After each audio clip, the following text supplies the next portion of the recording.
ये समाज के परजीवी हैं। बेरोजगार नौजवान ना कॉकरोच की तरह हैं। जरा सोचिए, 15 मई 2026 को सुप्रीम कोर्ट की एक हियरिंग के दौरान कथित तौर पर कही गई इस एक लाइन ने पूरे इंटरनेट पर लिटरली आग लगा दी। एक ऐसा विवादित बयान जिसने रातों रात एक बहुत बड़ा वायरल मूवमेंट खड़ा कर दिया। तो इस खास विश्लेषण में हम इसी कॉकरोच जनता पार्टी यानी सीजेपी की पूरी कहानी डिकोड करेंगे। कैसे एक छोटा सा इंटरनेट मीम देखते देखते एक विशाल मूवमेंट बन गया, बिना किसी बायस या पक्षपात के, सिर्फ और सिर्फ सॉलिड फैक्ट्स और डेटा के जरिए हम इस पूरी घटना की तह तक जाएंगे। आज की हमारी इस चर्चा के 5 मुख्य पड़ाव होंगे। पहला, कैसे एक वायरल जोक हकीकत बना। दूसरा, इस बेरोजगारी का असली संकट क्या है।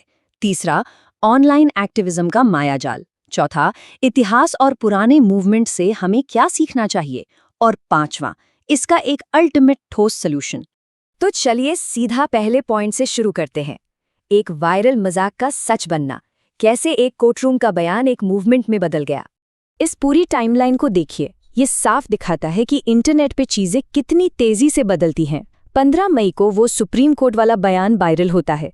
ठीक अगले दिन 16 मई को चीफ जस्टिस को क्लैरिफिकेशन देना पड़ता है कि भाई उनके शब्दों को मिसकोट किया गया है। लेकिन तब तक तीर कमान से निकल चुका था। उसी 16 मई को अभिजीत दीप के नाम के एक शख्स ने एक सिंपल सा गूगल फॉर्म बनाया और 17 मई आते आते इंस्टाग्राम पर लाखों लोग इस पार्टी से जुड़ चुके थे, लिटरली सिर्फ 2 दिन में। और इस मूवमेंट की जो सबसे दिलचस्प बात है ना, वो है इसका तीखा सटायर। क्रिएटर्स ने शब्दों से कमाल का खेल खेला है। नाम रखा कॉकरोच जनता पार्टी, जो देश की रूलिंग पार्टी के नाम पे सीधा सीधा तंज है। इनकी टैगलाइन सुनिए, आलसी और बेरोजगार लोगों की आवाज। आइडियोलॉजी सेक्युलर, सोशलिस्ट, डेमोक्रेटिक और लेजी। और मेंबर बनने की कंडीशन तो और भी मजेदार थी। आपका बेरोजगार होना, हर वक्त ऑनलाइन रहना और प्रोफेशनली शिकायत करने में माहिर होना जरूरी है। मतलब एस्टैब्लिशमेंट का मजाक उड़ाने का एकदम नेक्स्ट लेवल तरीका। और फिर सामने आता है ये नंबर, 1.5 करोड़। जी हाँ, 15 मिलियन। सिर्फ कुछ ही दिनों के अंदर इनका इंस्टाग्राम फॉलोअर बेस्ड 1.5 करोड़ पार कर गया। सोच कर देखिए, भारत के बड़े बड़े पॉलिटिकल धुरंधरों के सोशल मीडिया नंबर्स को इन्होंने महज कुछ घंटों में पीछे छोड़ दिया। ये साफ इशारा था कि बॉस, ये अब कोई मामूली इंटरनेट जोक नहीं रह गया है। लेकिन इस भयंकर गुस्से के पीछे की असल वजह क्या है? आइए दूसरे पॉइंट पर चलते हैं, बेरोजगारी का असली संकट और इसके पीछे का डेटा। अब इस कॉन्ट्रास्ट को ध्यान से समझते हैं। अगर हम नेशनल अनएम्प्लॉयमेंट रेट देखें तो वो सिर्फ 5.1% दिखता है। सब कुछ बड़ा नॉर्मल और कंट्रोल में लगता है, राइट? लेकिन जैसे ही हम 15 से 29 साल के नौजवानों का डेटा देखते हैं, ये दर सीधे 15.5% पर जंप कर जाती है, नेशनल एवरेज से पूरे 3 गुना ज्यादा। और शहरों के पढ़े लिखे युवाओं के मामले में तो ये आंकड़ा 17% तक पहुंच जाता है। ये डेटा उस कड़वी सच्चाई को बयां कर रहा है जिससे हमारे युवा हर रोज टकरा रहे हैं। और जब हम इस डेटा को थोड़ा और खंगालते हैं तो एक और गंभीर तस्वीर सामने आती है। मर्सर मेटल का इंडेक्स साफ कहता है कि देश के सिर्फ 42.6% ग्रेजुएट्स ही नौकरी के लायक हैं। और इंडिया स्किल्स रिपोर्ट, उनके अकॉर्डिंग लगभग 56% ग्रेजुएट्स पूरी तरह से अनएम्प्लॉयबल हैं। तो असल क्राइसिस सिर्फ जॉब्स की कमी नहीं है, बल्कि एक बहुत ही विशाल स्किल गैप है। डिग्रियां तो सबके हाथ में हैं, लेकिन काम करने वाली असल स्किल्स मिसिंग हैं। तो क्या सिर्फ इंटरनेट पर गुस्सा निकालने से बात बनेगी? यहीं आता है हमारा तीसरा पॉइंट, ऑनलाइन एक्टिविज्म का जाल और क्यों सिर्फ वायरल होना असली जीत नहीं है। यहाँ हमें 2 बहुत अलग दुनियाओं का फर्क समझना होगा। एक तरफ है क्लिकटिविज्म, जहाँ हम इमोशनल होते हैं और सिर्फ 30 सेकंड में एक फॉर्म भर देते हैं। इसमें कोई असली कमिटमेंट नहीं होती। और दूसरी तरफ होता है सिस्टमिक आउटपुट, मतलब एक proper organised policy driven system, जहाँ आपको जमीन पर उतरकर वोट डालना होता है और ठोस कदम उठाने पड़ते हैं। एक लिंक पर क्लिक करने में और एक पूरे पॉलिटिकल सिस्टम को बदलने में ना जमीन आसमान का फर्क होता है। अगर हम इस मूवमेंट को गहराई से एनालाइज करें तो इसमें 5 बहुत बड़ी कमजोरियां नजर आती हैं। पहला, ये उसी क्लिकटिविज्म का शिकार है। दूसरा, इसका कोई लीडर या डायरेक्शन नहीं है। तीसरा, इंटरनेट वाले गुस्से की उम्र बहुत छोटी होती है। कल कोई नया मीम आएगा और लोग इसे भूल जाएंगे। चौथा, इनकी पूरी आइडेंटिटी सिर्फ शिकायत करने पर टिकी है। और पांचवा, यहाँ गुस्सा और आउटरेज तो भरपूर है, लेकिन कोई सॉलिड सोल्यूशन एकदम गायब है। और सच कहें तो ये वो खामियां हैं जो किसी भी वायरल एनर्जी को एक असल ताकत बनने से रोक देती हैं।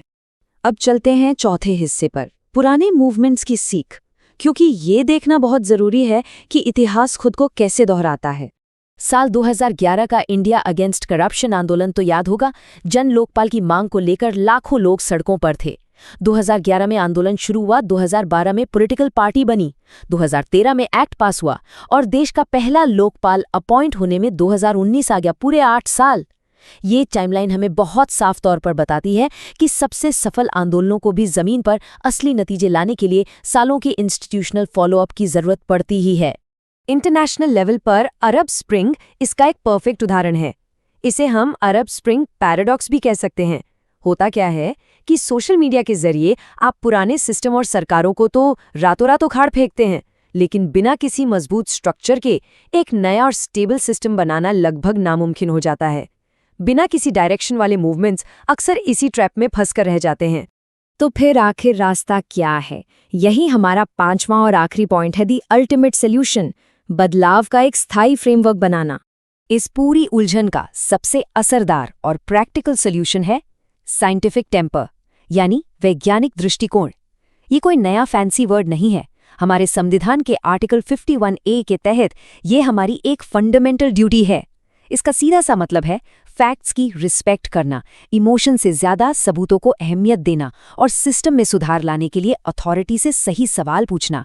इंटरनेट के इस दिशाहीन गुस्से को एक सही रास्ता सिर्फ और सिर्फ यही अप्रोच दिखा सकती है। इस क्रिटिकल थिंकिंग वाले माइंडसेट को डेवलप करने के 4 अहम पिलर्स हैं। पहला, एक क्वेश्चनिंग माइंड, मतलब हर इंफॉर्मेशन के सोर्स को वेरीफाई करना।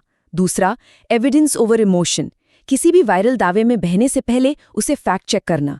तीसरा, सेल्फ क्रिटिक, अपने खुद के मूवमेंट की कमजोरियों को ईमानदारी से एक्सेप्ट करना। और चौथा, सोशल रिस्पॉन्सिबिलिटी, यानी सिर्फ ऑनलाइन कीबोर्ड वॉरियर न बनकर असल जिंदगी में कुछ ठोस एक्शन लेना। इस पूरी एनर्जी को सही दिशा में लगाने के लिए एक 3 लेवल का रोड मैप होना बहुत जरूरी है। पर्सनल लेवल पर हमें सिर्फ शिकायतें करने के बजाय अपनी स्किल्स बढ़ाने पर फोकस करना होगा। कलेक्टिव लेवल पर बात सिर्फ ऑनलाइन तक नहीं रुकनी चाहिए, ऑफलाइन लोकल ग्रुप्स बनाने होंगे जो सही पॉलिसीज की मांग कर सके।